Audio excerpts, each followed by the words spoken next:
नमस्कार, आप देख रहे खबर उत्तर प्रदेश और मैं हूं आपके साथ सत्यम गौर। वक्त हो चला है उत्तर प्रदेश की कुछ अहम खबरों का। सबसे पहले बात करेंगे उत्तर प्रदेश के अलीगढ़ की। अलीगढ़ से बड़ी खबर सामने निकल कर आ रही है, जहां पर दरोगा की मौजूदगी में लेपर्ड्स बाइक लेकर चोर फरार हो गए हैं। बड़ी खबर आपको बता रहे हैं। आपको बताते चले कि यहाँ पर लेपर्ड्स कर्मियों की लेपर्ड्स बाइक चोरी हुई है और पुलिस महकमे में हड़कंप मच गया है। पुलिस ने बाइक तलाशने के लिए पूरी ताकत झोंक दी है।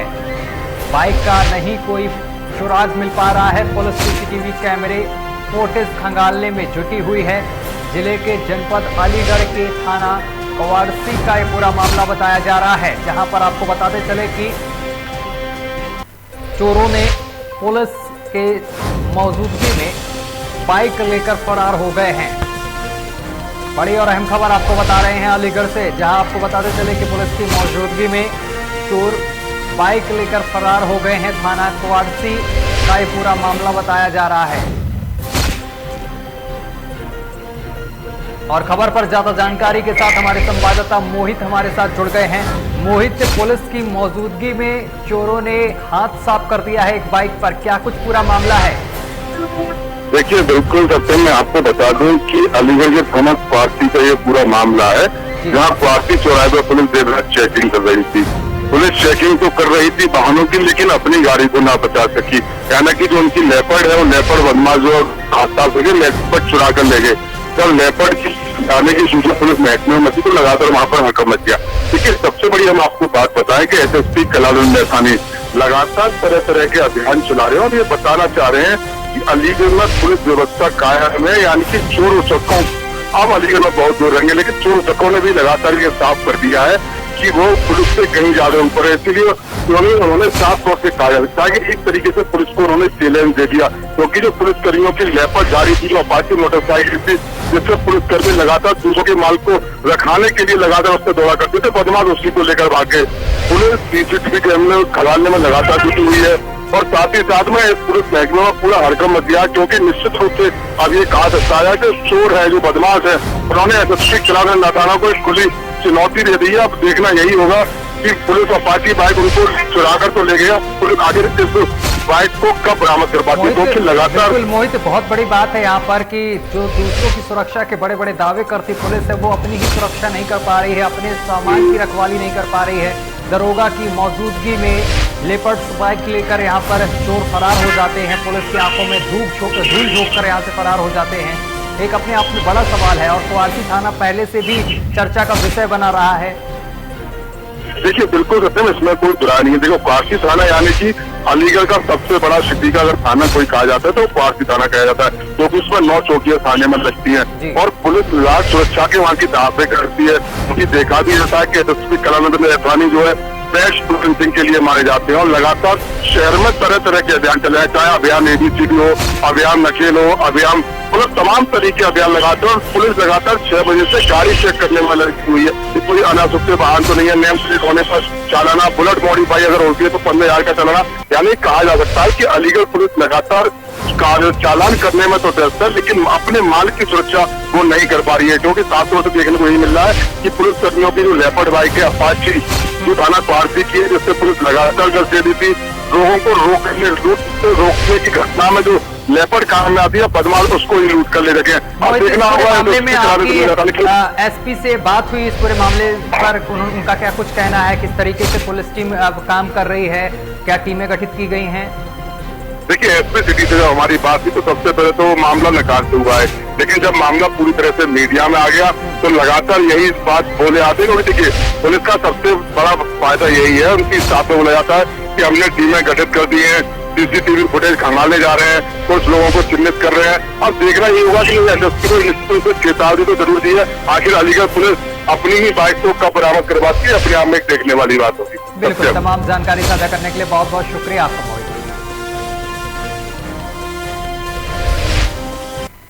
और अगली खबर बुलंदशहर से सामने निकल कर आ रही है, जहां पर गौवंशों का अवशेष मिलने से इलाके में हड़कंप मच गया है। सूचना के बाद मौके पर पहुंची पुलिस पूरे मामले की जांच पड़ताल कर रही है। 2 गौवंशों के अवशेष बरामद हुए हैं। जानकारी के बाद हिंदूवादी संगठन में रोष रोष देखने को मिल रहा है। हिंदुवादी संगठन पहुंचे हैं और जिनमें साफ तौर पर रोष देखने को मिल रहा है। पुलिस ने जेसीबी की मदद से अवशेषों को बाहर निकलाया है। वहीं आपको बताते चले कि यहाँ पर जब पुलिस पहुंची है तो जेसीबी की मदद से अवशेषों को यहाँ पर दफनाया गया है और पुलिस अपराध रोकने में बिल्कुल से फेल यहाँ पर नजर आ रही है। बुलंदशहर के खुर्जा थाना क्षेत्र का ये पूरा मामला है, जहाँ पर 2 गौवंशों के अवशेष मिलने से हड़कंप मच गया है। फिलहाल पुलिस पहुंची है और पुलिस पूरे मामले की जांच पड़ताल कर रही है। इसके बाद हिंदुवादी संगठन भी पहुंचे हैं और हिंदुवादी संगठनों में यहाँ पर रोष देखने को मिल रहा है। खबर पर ज्यादा जानकारी के साथ हमारे संवाददाता फोन लाइन पर कदीम हमारे साथ जुड़ गए हैं। कदीम, यहाँ पर 2 गौवंशों के अवशेष मिले हैं, जिसके बाद हिंदुवादी संगठनों में खासा रोष देखने को मिल रहा है। क्या कुछ पूरा मामला है और इस मामले को लेकर पुलिस ने क्या कुछ तफ्तीश की है? जी बिल्कुल सत्यम जी, बता दें कि बुलंदशहर में गौवंशों का अवशेष मिलने से इलाके में हड़कंप मच गया है। सत्यम जी, सूचना के बाद मौके पर पहुंची पुलिस ने 2 गौवंशों के अवशेष बरामद किए हैं। जानकारी के बाद में हिंदुवादी संगठन में रोष व्याप्त है। बुलंदशहर जनपद में लगातार हो रही गोकशी की घटना से सनसनी फैली हुई है। सत्यम जी, पुलिस ने जेसीबी की मदद से अवशेषों को दफन किया है, जो कि खुर्जा कोतवाली पुलिस अपराध रोकने में फेल नजर आ रही है, जो कि पूरा मामला बुलंदशहर के खुर्जा नगर कोतवाली के NH 91 के किनारे का मामला है। जी सत्यम जी, ये तमाम जानकारी साझा करने के लिए बहुत बहुत शुक्रिया। और गोंडा में बीमारी का प्रकोप बढ़ रहा है। डेंगू की चपेट में आने से 2 लोग यहां पर बीमार हो गए हैं। वहीं आपको बताते चले कि नगर के राधाकुंड मोहल्ले का ये पूरा मामला है, जहां पर डेंगू की चपेट में कई लोग आ गए हैं और जिले में डेंगू मरीजों की कुल संख्या की अगर बात करें तो 35 पहुंच गई है। 35 लोगों में डेंगू की पुष्टि हो चुकी है। जिला अस्पताल में भीड़ से व्यवस्था का यहाँ पर बड़ा असर पड़ा है। आपको बताते चले जिला अस्पताल में भारी भीड़ लोगों को देखने को मिल रही है, मरीजों की भारी भीड़ देखने को मिल रही है। लोगों को जागरूक करने का अभियान चलाने का निर्णय लिया गया है। आपको बताते चले कि लोगों को यहाँ पर जागरूक करने के लिए एक अभियान चलाया जाएगा, जिसका निर्णय भी ले लिया गया है और जल्द ही अभियान चलाया जाएगा। स्वास्थ्य विभाग टीम यहाँ पर सतर्क नजर आ रही है और नगर पालिका की टीम ने किया है एंटी लार्वा का छिड़काव, यानी कि जो गांव हैं और शहर हैं वहां पर जो नगर पालिका की टीम है वो लगातार एंटी लार्वा का छिड़काव कर रही है, क्योंकि लगातार डेंगू के मरीज बढ़ रहे हैं। और अपने आप में ये बड़ा सवाल है, क्योंकि उत्तर प्रदेश के कई जिलों में डेंगू का प्रकोप देखने को मिल रहा है। इसके साथ ही मध्य प्रदेश तक भी डेंगू पहुंच गया है और जिसके बाद जो स्वास्थ्य विभाग है, जो अस्पताल है, वहां पर काफी मरीजों की भीड़ भी देखने को मिल रही है और इसी को लेकर स्वास्थ्य विभाग भी सतर्क होता हुआ नजर आ गया है। और अगली खबर भी गोंडा से सामने निकल कर आ रही है, जहां पर अब यूपी के आधा दर्जन जिलों में नए बीएसए तैनात किए गए हैं। राज्य प्रताप आपको बताते चले कि जयप्रताप सिंह बनाए गए हैं गोंडा के नए जिला बीएसए और शिक्षा की गुणवत्ता पर विशेष ध्यान दिया जाएगा और शिक्षकों को समस्याओं की प्राथमिकता के आधार पर किया जाएगा विस्तारित। और गोंडा के बेसिक शिक्षा अधिकारी पद में तेजी से हो रहा है बदलाव।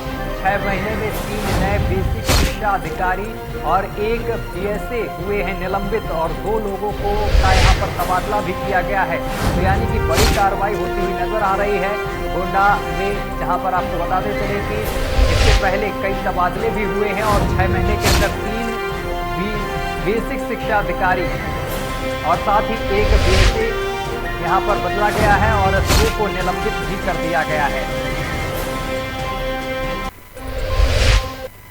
और यूपी के गोरखपुर में पुलिस की बर्बरता यहाँ पर आपको बताते सामने निकल कर आई है और मामला आपको बताते चले कि धनघटा थाना क्षेत्र के लहरे गांव का बताया जा रहा है, जहां पर थाने में बंद कर शैलेंद्र वर्मा नाम के एक व्यापारी को इस कदर मार दिया गया है कि व्यापारी की हालत गंभीर हो गई है, जिसके चलते घायल को प्राथमिक स्वास्थ्य केंद्र में भर्ती कराया गया है। लेकिन आपको बताते चले कि मरीज की हालत को गंभीर बताते हुए डॉक्टरों ने बीआरडी मेडिकल कॉलेज के लिए रेफर कर दिया है, जहां पर अपनी जिंदगी और मौत के बीच व्यापारी जूझ रहा है। तस्वीरें भी हम आपको दिखा रहे हैं किस कदर यहां पर पुलिस कर्मियों ने इस व्यापारी के साथ सलूक किया है। आप देख सकते हैं किस तरीके से इस व्यापारी के साथ मारपीट की गई है, जिसके बाद डॉक्टरों ने उसे बीआरडी मेडिकल कॉलेज के लिए रेफर कर दिया है। यानी कि मामला गंभीर है, इस वजह से बड़े अस्पताल के लिए रेफर कर दिया गया है व्यापारी का। अब देखना यह होगा कि इन पुलिस कर्मियों पर कब कार्रवाई होगी।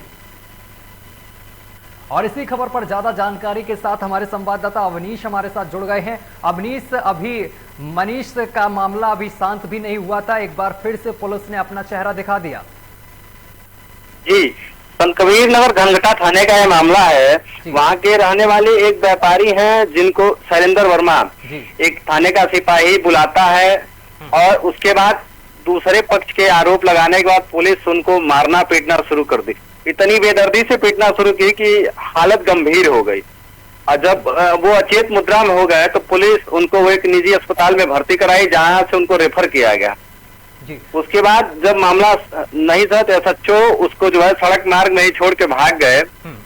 उसके बाद परिजनों ने उसे आज मेडिकल कॉलेज में एडमिट कराया है और हालत उसकी गंभीर बताई जा रही है। अभी गोरखपुर में एक मामला शांत नहीं हुआ था, मनीष, और फिर मनीष की हत्या के बाद 72 घंटे के बाद ही दूसरे मनीष की हत्या हुई। लेकिन अब दूसरा ये मामला, तीसरा मामला एक और सामने निकल कर आया है, जहां पर पुलिस की बर्बरता का मामला सामने निकल कर आ रहा है। पुलिस ने एक व्यापारी को फिर इस कदर पीट दिया है कि उसकी हालत गंभीर नजर आ रही है। इस पूरे मामले को लेकर वरिष्ठ अधिकारियों का क्या कुछ कहना है? क्या पुलिस कब सुधरेगी गोरखपुर की आखिर?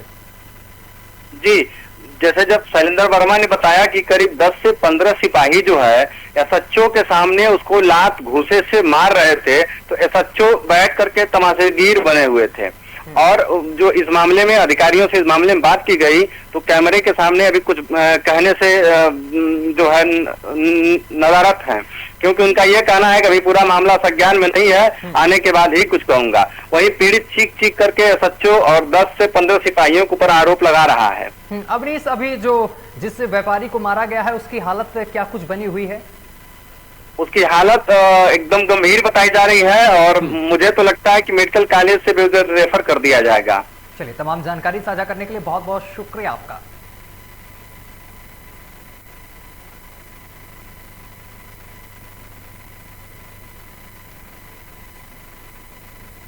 और शारदीय नवरात्र की शुरुआत हो गई है। आपको बताते चले, पूर्वांचल का प्रसिद्ध शक्तिपीठ मां तरकुलही देवी का आस्था का केंद्र बना हुआ है, जहां लोगों की भीड़ उमड़ रही है।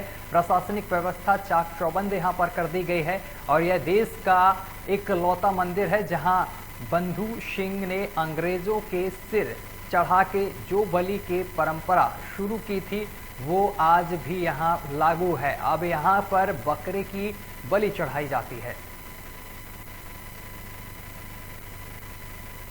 और उत्तर प्रदेश के गोरखपुर में सीएम योगी आदित्यनाथ ने कलश स्थापना कर मां शैलपुत्री की उपासना की है और अपने आवास के प्रथम तल पर शक्तिपीठ में गुरुवार की शाम वैदिक मंत्रोच्चारण के बीच मां भगवती की उपासना के लिए कलश स्थापना की है। 2 घंटे तक चला अनुष्ठान प्रथम देवी मां शैलपुत्री की आराधना, आरती और क्षमा प्रार्थना के साथ संपन्न हुआ है। इसके बाद एक शोभा यात्रा मठ के प्रधान पुजारी योगी कमलनाथ के नेतृत्व में शंख, घंटा, घड़ियाल एवं नागफनी के साथ भीम सरोवर की परिक्रमा की गई है और सरोवर के अस्त्र शस्त्रों को स्नान कराया गया है।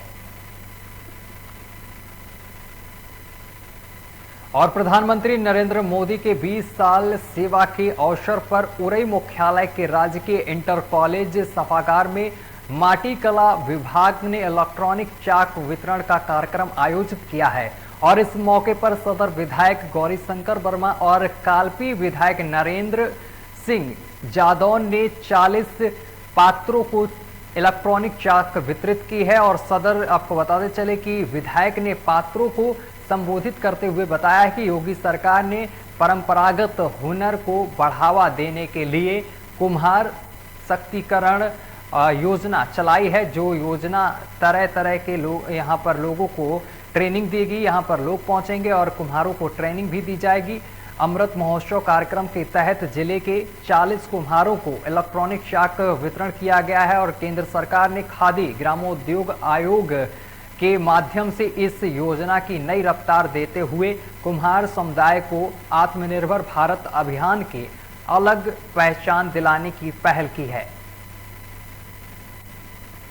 ये आज़ादी अमृत महोत्सव के 75 वर्ष होने पर और देश के प्रधानमंत्री को आज 20 साल जनप्रतिनिधि, चाहे गुजरात के मुख्यमंत्री हो या देश के प्रधानमंत्री हो, उनको 20 साल होने पर आज माटी कला बोर्ड के माध्यम से, जिला ग्रामोद्योग के माध्यम से जनपद जालौन के 40 प्रजापत समाज के लोगों को टूल किट का मतलब है जिस पे दिया या बर्तन बनते हैं, उन उपकरणों को देने का काम देश के प्रधानमंत्री और उत्तर प्रदेश के मुख्यमंत्री द्वारा दिया गया है।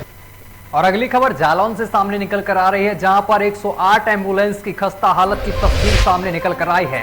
धक्का लगाते हुए एम्बुलेंस में लोग दिखाई दिए हैं। धक्का लगाकर एम्बुलेंस को स्टार्ट किया है लोगों ने। यहां पर एम्बुलेंस में धक्का देकर एक एम्बुलेंस को स्टार्ट किया है। तस्वीरें भी हम आपको दिखा रहे हैं, देख सकते हैं किस कदर यूपी में स्वास्थ्य व्यवस्था जो है वो बदहाल नजर आ रही है। जो स्वास्थ्य व्यवस्था है वो आप देख सकते हैं तस्वीरों में किस तरीके से जो एम्बुलेंस है यहाँ पर लोग उस पर धक्का लगाकर स्टार्ट करते हुए नजर आ रहे हैं। 108 एम्बुलेंस का जो वीडियो है वो सोशल मीडिया पर तेजी से वायरल हो रहा है।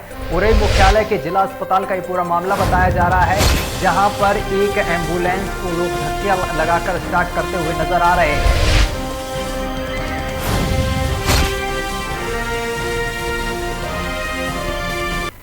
और अब बात करेंगे जौनपुर की। जौनपुर से खबर ऐसी आ रही है जो आपके दिल को झंझोर कर रख देगी। आपको बताते चले कि प्रेमी युगल का शव मिलने से इलाके में हड़कंप मच गया है। फांसी के फंदे पर लटका मिला है प्रेमी युगल का शव। गांव के बबूल के पेड़ में ये शव लटका हुआ मिला है। आपको बताते चले कि पुलिस मौके पर पहुंचकर जांच पड़ताल शुरू कर दी है। सकरारा के डमरुआ गांव का ये पूरा मामला बताया जा रहा है, जहां पर प्रेमी युगल का शव पेड़ से लटकता हुआ मिला है, जिसके बाद सूचना पर पुलिस पहुंची है। पुलिस ने शव को नीचे उतारा है और पोस्टमार्टम के लिए भेज दिया है। फिलहाल पुलिस इस पूरे मामले की जांच पड़ताल कर रही है। ये तस्वीरें भी हम आपको दिखा रहे हैं। प्रेमी युगल का शव इसमें साफ तौर पर दिखाई दे रहा है। तस्वीरें बहुत ही भयावह हैं, इस वजह से हम साफ तौर से आपको नहीं दिखा सकते हैं, लेकिन शव मिलने से इलाके में हड़कंप मच गया है और पुलिस अब इस पूरे मामले की जांच पड़ताल कर रही है। और अगली खबर उत्तर प्रदेश के झांसी से सामने आ रही है, जहां पर महिला ने अपने चचिया ससुर पर दुष्कर्म का आरोप लगाया है, जिसकी शिकायत लेकर पीड़ित अपने पति के साथ एसएसपी कार्यालय पहुंची है और न्याय की गुहार लगाई है।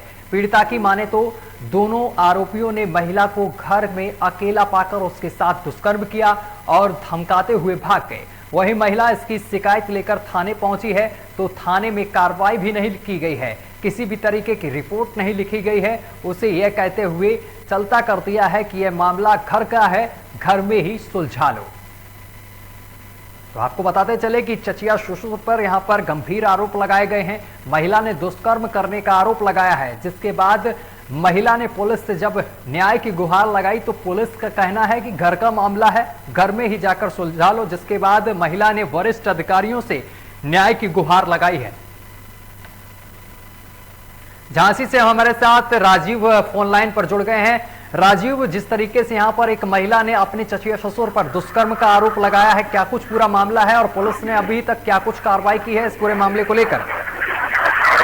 ये आपको बताइए, पूरा मामला झांसी थाना के बबीना क्षेत्र अंतर्गत एक गांव का है, जहाँ की एक महिला ने अपने चचिया ससुर पर उसका जब पति बाहर गया था तो उसने दुष्कर्म का आरोप लगाया है। तो इसी को लेकर वह 2-3 दिन लगातार थाने गई है, लेकिन उसकी सुनवाई नहीं हुई है, जिसके बाद वह एसएसपी कार्यालय पहुंची है और उसने वहां पर न्याय की गुहार लगाई है। जी, इस पूरे मामले पर ये आरोप लगाया है पीड़िता ने कि पुलिस कर्मियों ने इसकी तहरीर नहीं ली और इस पूरे मामले पर किसी भी तरीके की कार्रवाई नहीं की और पुलिस ने ये कहकर चलता कर दिया कि ये घर का मामला है और घर पर ही जाकर सुलझा दो। जी बिल्कुल, इसी के बाद वह एसएसपी कार्यालय पहुंची है और उसने यह आरोप लगाया है कि जो आरोपी है लगातार उसको धमकी दे रहे हैं और कह रहे हैं कि अगर तुमने मामला वापस नहीं किया तो हम तुम्हारे साथ को गलत आपको बताएंगे और जान से मारने की धमकी भी दे रहे हैं। तमाम जानकारी साझा करने के लिए बहुत बहुत शुक्रिया आपका। बबीना थाने से हैं हम। बबीना थाने में हमारी कोई सुनवाई नहीं हुई। 15-20 दिन से हम झांसी आ रहे हैं, हमारी कोई सुनवाई नहीं हो रही। बोल रहा है जांच हो रही और मुल्जिम हमें परेशान कर रहा है, गांव में रहने नहीं दे रहा। वो हमारे परिवार के गांव के ही लोग हैं। चाचा जी। पुलिस में शिकायत की, पुलिस वाले बोल रहे जांच चल रही, अभी जाओ उसको पकड़ के भी लाए घर से। हमने उसको पकड़वाया है भी ये घटना स्थल से, शराब के नशे में उसको। रेप का मेरे चचिया ससुर उर्फ किशन लाल, उन्होंने मेरे साथ बलात्कार किया है और शराब के नशे में मेरे बच्चे को जान से मारने की धमकी दी है उन्होंने। और वहाँ पर मैं गई पुलिस थाने में, तो उन्होंने मेरे पति को भी किसी उसमें अंदर कर लिया और फिर डरा धमका के मेरा एक वीडियो बनाया जिसमें मेरे को खुद अच्छे से याद नहीं है मैंने क्या क्या बोला उसमें। और अगली खबर उत्तर प्रदेश की कौशाम्बी जिले से सामने निकल कर आ रही है, जहां पर आशा संगिनी बहनों ने संगठन के माध्यम से केशव प्रसाद मौर्य को नवीन बस स्टैंड मंझनपुर में घेर कर यहां पर अपनी मांगों को प्रदर्शित किया है। और आपको बताते चले कि आशाओं का कहना है कि समस्त कार्यों का भुगतान समय से किया जाए। आशा संगठन ने डिप्टी सीएम से कहा है कि उन्हें राज्य कर्मचारी का दर्जा दिया जाए। और आशा बहनों का आरोप है कि हम अपनी दर्द सुनाने उप मुख्यमंत्री केशव प्रसाद मौर्य के पास आए थे, लेकिन उन्होंने हमें नेता नगरी करने का दर्जा दे दिया। माननीय मुख्यमंत्री जी को ज्ञापन देने आए हैं, जो कि माननीय मुख्यमंत्री जी ने हमारे बातों को ठीक से सुना भी नहीं है। हम बताएं, हमने कोरोना काल में पूरी ड्यूटी की है और जिसमें कि आंगनबाड़ी कार्यकर्तियों ने कोई ड्यूटी नहीं की, लेकिन कार्य हम लोगों से पूरा 24 घंटे लिया गया और मानदेय आंगनबाड़ियों का बढ़ाया गया, सम्मानित आंगनबाड़ियों को किया गया। हम लोगों को इतना दृष्टिहीन से देखा गया बीजेपी सरकार के द्वारा। माननीय और लखीमपुर खीरी कांड से जुड़ी हुई बड़ी खबर आप सामने निकल कर आ रही है, जहां आपको बताते चले कि राकेश टिकैत ने बड़ा बयान दिया है। बड़ी खबर आपको बता रहे हैं, जहां पर आपको बताते चले कि राकेश टिकैत ने बड़ा बयान दिया है। राकेश टिकैत ने सरकार से मांग की है, केंद्रीय मंत्री का इस्तीफे की मांग की है। मंत्री के बेटे पर कार्रवाई नहीं हुई तो आंदोलन की चेतावनी भी दी है। बड़ी और अहम खबर आपको बता रहे हैं, किसान नेता राकेश टिकैत ने आपको बताते चले कि चेतावनी दी है। उन्होंने कहा है कि अगर पूरे मामले को लेकर कार्रवाई नहीं होती है मंत्री के बेटे पर तो बड़ा आंदोलन किया जाएगा। और खबर पर ज्यादा जानकारी के साथ हमारे संवाददाता अशरफ अंसारी हमारे साथ ऑनलाइन पर जुड़ गए हैं। अशरफ, लगातार लखीमपुर कांड यहां पर गर्माता चला जा रहा है, एक तरफ विपक्ष तो दूसरी तरफ यहां पर राकेश टिकैत ने अब बयान दे डाला है। उन्होंने कहा है कि मंत्री के बेटे पर अगर कार्रवाई नहीं हुई तो बड़े आंदोलन की चेतावनी दे दी है। ये सत्य मैं आपको बताना चाहूंगा, लखीमपुर में जो चिकुनिया कांड हुआ वो आने वाले दिन में लगातार गर्म होता हुआ नजर आ रहा है। जैसे कि आपको बताते चले, कल मंत्री जी के आवास पर एक नोटिस अथवा 107 के तहत नोटिस अथवा की गई थी। उसमें बताया गया था कि क्राइम ब्रांच में 10 बजे हाजिर हो जाए सोनू मिश्रा, नहीं तो उन पर कार्रवाई और ज्यादा बढ़ जाएगी। लेकिन देखा जाता है यहाँ पर अभी तक नहीं पहुंचे क्राइम ब्रांच, और 10 बजे करीब टाइम हो रहा है, 12:46 12:45 होने वाला है। लेकिन अभी पीसी के लिए एडीजी ने बता दिया है कि पीसी करेंगे। पीसी करने में क्या होता है क्या बताएंगे पुलिस। हालांकि एक सवालिया निशान खड़ा हो रहा है कि क्राइम ब्रांच भी उनको नहीं पकड़ रही है और काफी छापेमारी भी करने सकते हैं। बताना चाहूंगा इस तरीके से पुलिस का भी टाइम बर्बाद हो रहा है और मीडिया का भी टाइम काफी बर्बाद होता हुआ नजर आ रहा है। लेकिन पुलिस की पकड़ से दूर दिखाई दे रहे हैं मित्रा। तमाम जानकारी साझा करने के लिए बहुत बहुत शुक्रिया आपका। और अगली खबर लखीमपुर से आपको बताते चले, अगली खबर लखनऊ से सामने निकल कर आ रही है, जहां आपको बताते चले कि बलरामपुर अस्पताल में ऑक्सीजन जनरेटर प्लांट का उद्घाटन किया गया है, जहां पर महापौर संयुक्ता भाटिया ने किया है उद्घाटन। ये तस्वीरें भी हम आपको दिखा रहे हैं, जहां पर ऑक्सीजन प्लांट का उद्घाटन किया गया है। महापौर संयुक्ता भाटिया पहुंची हैं, उन्होंने उद्घाटन किया है।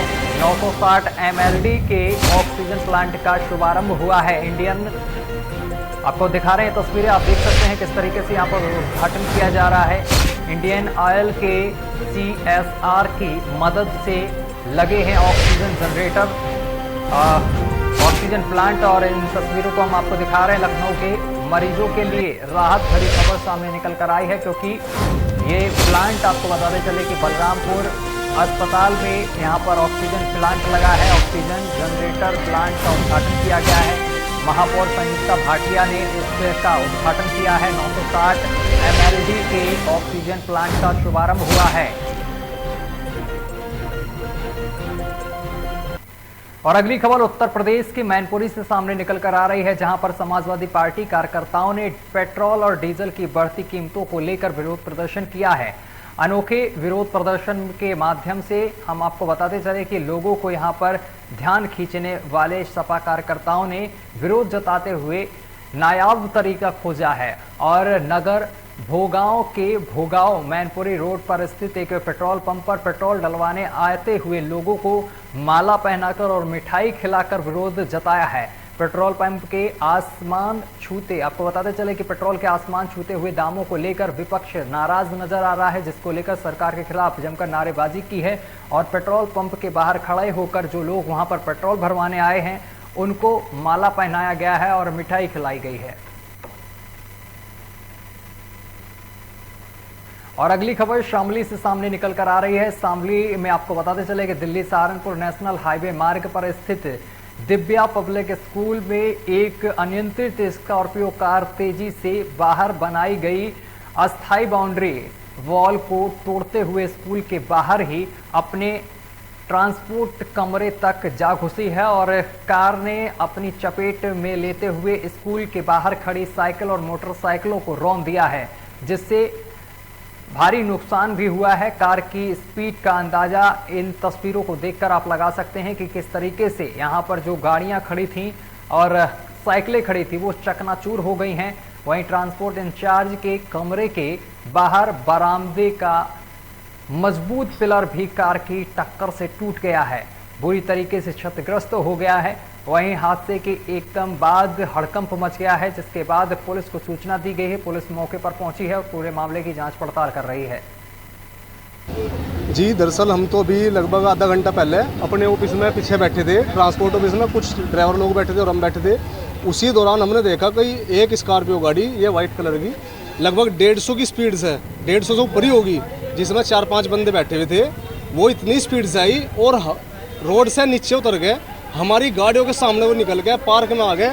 यहाँ पर 6-7 बाइकें खड़ी थी, वो सब उड़ा दी। और ये देखो थमला पिलर खड़ा है, ये इतनी स्पीड बाइक की थी, ये पिलर को उड़ा गया हमारे ऑफिस में।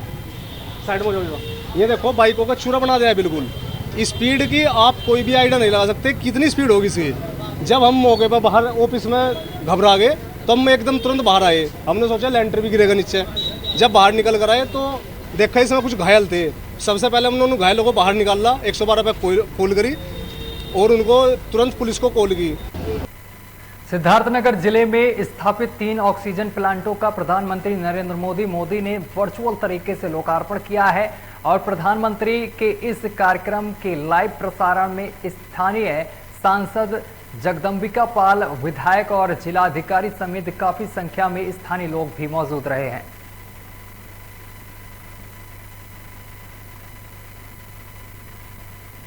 और उन्नाव से बड़ी खबर सामने निकल कर आ रही है, जहां पर डेंगू के बढ़ते प्रकोप को लेकर स्वास्थ्य विभाग अलर्ट हो गया है। डेंगू से निपटने के लिए स्वास्थ्य विभाग ने बनाया है अलग से डेंगू वार्ड और सफीपुर CSC में यहां पर बने 10 बेड वाले डेंगू वार्ड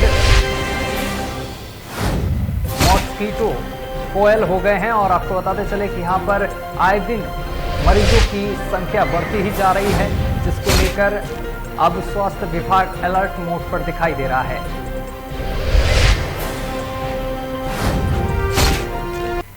चलिए बुलेटिन में अभी के लिए बस इतना ही। देश दुनिया की तमाम खबरें देखने के लिए देखते रहिए लोकमंच न्यूज।